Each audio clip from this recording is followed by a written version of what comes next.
Welcome to Module 3 about sleep. In this module we're going to be looking about babies and toddlers. In the last module we looked at how much sleep your child actually needs, and in this lesson we're going to look at routines designed specifically for babies and toddlers. Almost all babies have erratic sleep patterns to begin with, which most parents expect, and just when you thought that you'd got them into some sort of rhythm and pattern, things change, don't they? Well, it's very common for toddlers to start waking up in the night when they'd previously slept through, or to have difficulty in settling to sleep in the first place, as well as waking up really early in the morning. So here are some simple steps to help you settle your child to sleep. Create a simple and familiar routine for bedtimes. In other words, feed, bath and bed. And always allow some time for your toddler to settle. If they make a fuss, don't go back immediately into the room, as this gives them the message that you are at their beck and call and that you are unconsciously in control. But on the other hand, don't leave them there for so long that they get really distressed. Find a happy medium and trust your intuition.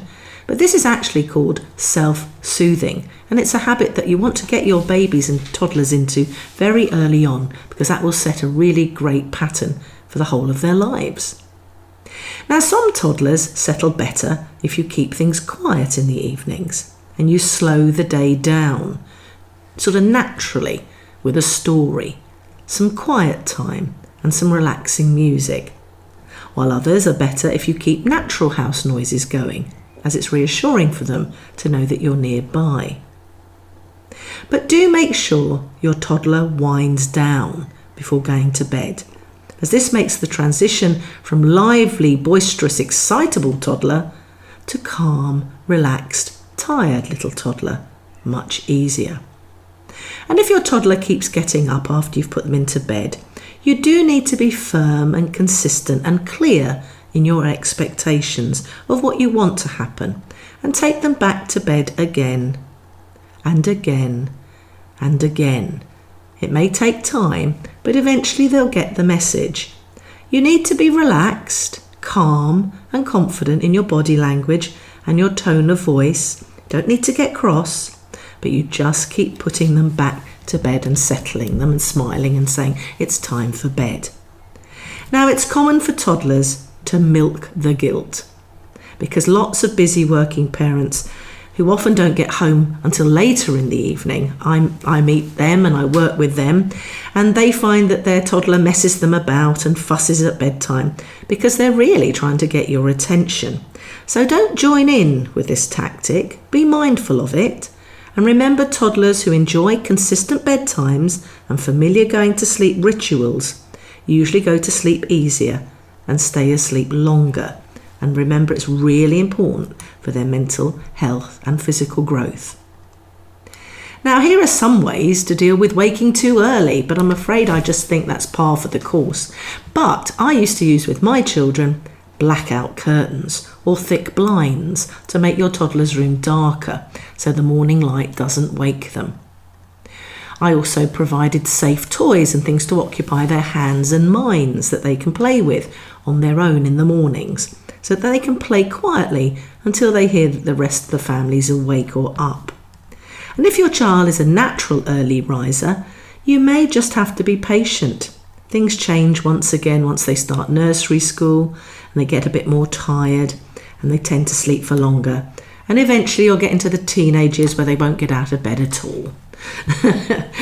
There are also a number of ways that you can deal with waking in the night.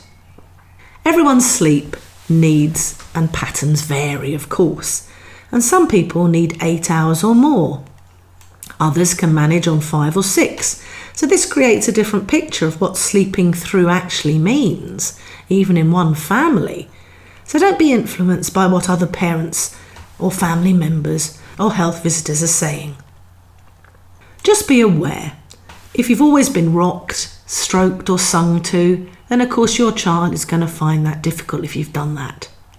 And they may find it difficult to get back to sleep on their own if they wake in the night. So when you go in to comfort your toddler, keep the lights low and use a soft voice. Don't encourage them to play or chat or be ready to get the day up and running too early. Be calm, relaxed, but functional and matter of fact. And be prepared to do this quite a few times to start with. Develop a positive attitude and take the long-term view on this one. Because sleeping, like eating, is not a state that you can force your toddler into. The best you can do is to create a secure environment that allows natural sleep to overtake your toddler. A realistic long-term goal is to help your toddler develop a healthy attitude about sleep that teaches them that sleep is a pleasant state to enter into and a secure state to remain in. Many sleep problems in older children and adults stem from toddlers growing up with an unhealthy attitude towards sleep and believing that sleeping is a scary and lonely place and state to be in, not a safe and pleasant state.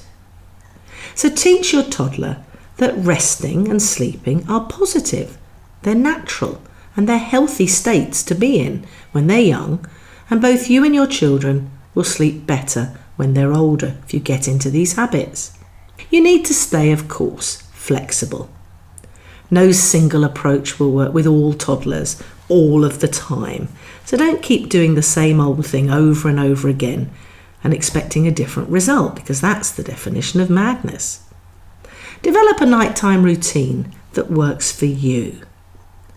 Because toddlers have different nighttime temperaments, and you have your own way of doing things, of course, but be prepared to have one style of nighttime routine to work at one stage of your child or toddler's life, yet it might need changing as they enter another stage of development.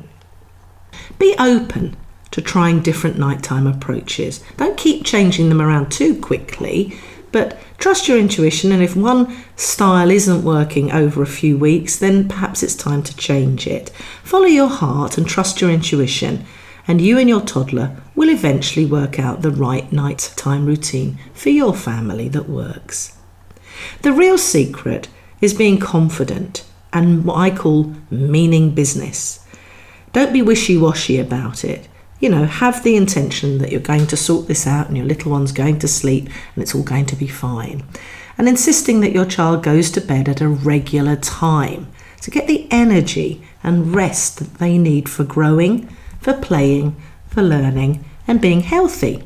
And sticking at it until you find the routine that works for you, your family and for your toddler. So there are some suggestions and tips for babies and toddler sleep time. In the next lesson, I'll teach you how you can use the sleep fairy to help all young children to go to sleep and stay in their bed all night. So, see you next time.